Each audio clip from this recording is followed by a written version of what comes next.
Então vamos lá, vamos primeiro falar aí, cara, porque você estava falando aqui para mim que esse ano é um ano... Tem duas coisas importantes esse ano. Tem.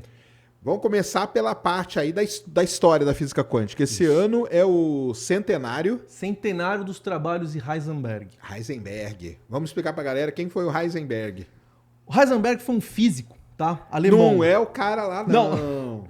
Não é, eu sei que vocês vão falar. Não era Também, esse aí. Mas esse aí também era Heisenberg.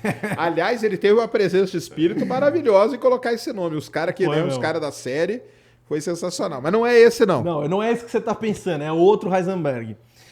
No começo do século passado, Max Planck, Albert Einstein e Bohr, eles conseguiram criar prescrições para algumas situações físicas.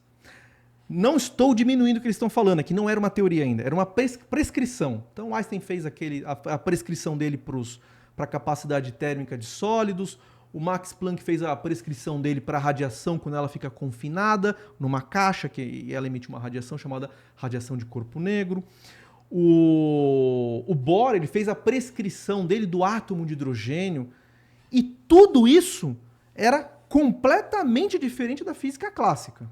Então, era uma prescrição mesmo. Olha, se o problema for esse, você resolve dessa forma, tá? Porém, todos esses problemas que eles analisaram tinham algo em comum, tá? Por exemplo, em todos eles, você tinha a energia, pouquíssima energia, confinada numa região muito pequena. Todos eles também tinham um negócio que na física clássica nós conhecemos como invariantes adiabáticos. São propriedades que ficam invariantes quando você muda o sistema bem devagarinho no tempo.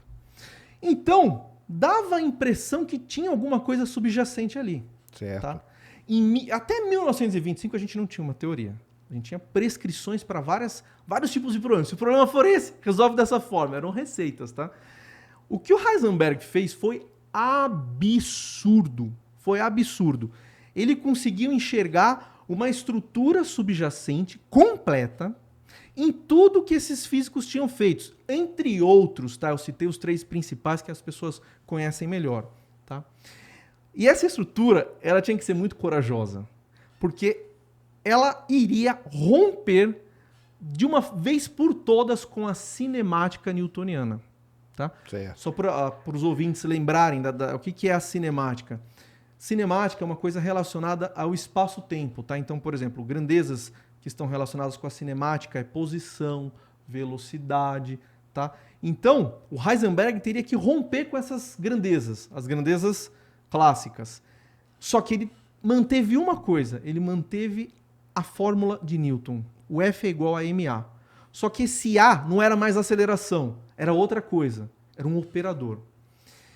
Ele viu que essa abordagem dele conseguia explicar os fenômenos que existiam anteriormente, e ela era uma teoria completa, porque uma teoria física completa, ela tem que ter tanto a parte matemática quanto os observáveis, tá? Por isso que, por exemplo, quando as pessoas pensam, eu fiz uma teoria.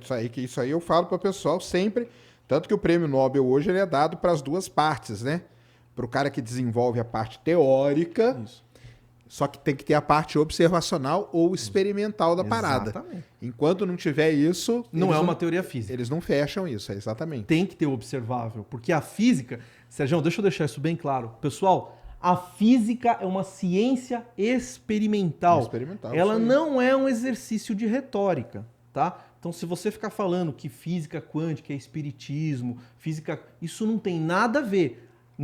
A física quântica não invalida religiões, só não tem nada a ver, porque física quântica é experimental. O que significa ser experimental? Significa que se eu fizer um experimento na minha casa e falar, Sérgio, eu fiz um experimento que é assim, eu pego a água, eu esquento tantos graus, eu coloco ela aqui, Se você fizer o mesmo experimento, você vai ter o mesmo resultado. Tá? É independente do resultado, não é igual aquele japonês lá que fica falando palavra bonita para a água fica com uma estrutura molecular legal, só funciona com ele. Tá? Então isso não é ciência. Não ser ciência não desmerece nada. Claro. Tá? Só não é ciência. Tá? Então o que o Heisenberg fez, ele fez uma estrutura completa que envolvia novas variáveis dinâmicas que não era espaço e o tempo, e ela fazia prescrições, mas ela tinha uma estrutura matemática completamente nova. Tá? Era uma coisa que os físicos tiveram muito problema, tá? Para entender Mas aí vem um outro milagre. Ele publicou os trabalhos dele em 1925. 3 meses depois, o Bohr e Jordan reconstruíram a teoria dele, e a teoria que chegou para nós foi uma reconstrução que Bohr e Jordan fizeram. A mecânica matricial. Eles entenderam que aquilo que ele estava falando eram matrizes. E eles fizeram algumas alterações, tá? Que já deixava a teoria completa. A teoria funcionava, tá? 1 ano depois, o Schrödinger, ele desenvolveu uma outra teoria, aparentemente completamente independente, que envolve coisas como função de onda, que era totalmente diferente. O Bohr, ele tratava de um negócio chamado estado quântico. O Schrödinger trabalhava com ondas, tá? Porém, o próprio Schrödinger conseguiu entender que a teoria dele era igualzinha à era uma outra visão da teoria do Heisenberg.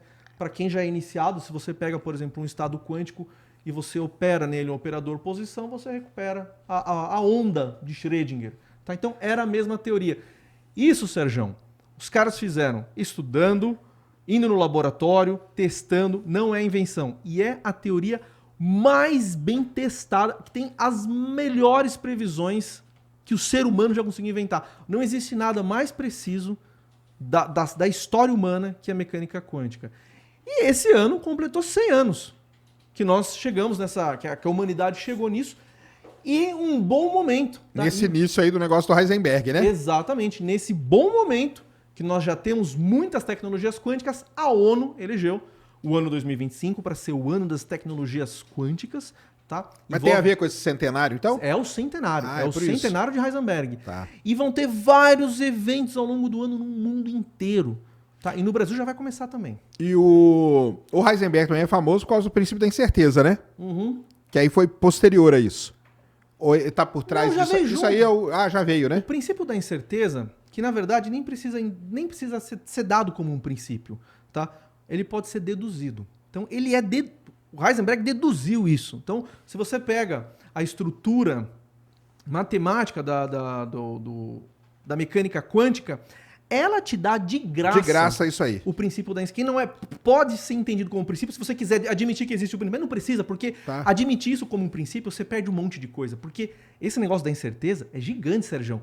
Quando a gente fala princípio da incerteza, é só um pedacinho, que é momento e posição. Tá? Mas existe uma estrutura enorme, envolve energia, tempo, outras grandezas. Qualquer grandeza que, nas palavras de um físico, não comute, tá? Que a gente diz que são operadores incompatíveis e eles têm uma incerteza associada. Então pode ser, já é deduzido direto assim. Entendi. Então, mas é porque ele fica conhecido mesmo por causa disso, né?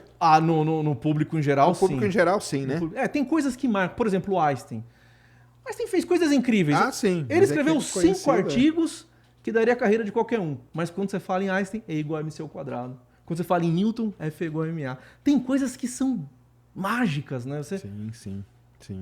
E esse ano virou o ano das tecnologias quânticas. Tá? Então, assim... Que legal. E aí, isso está relacionado totalmente com a computação quântica.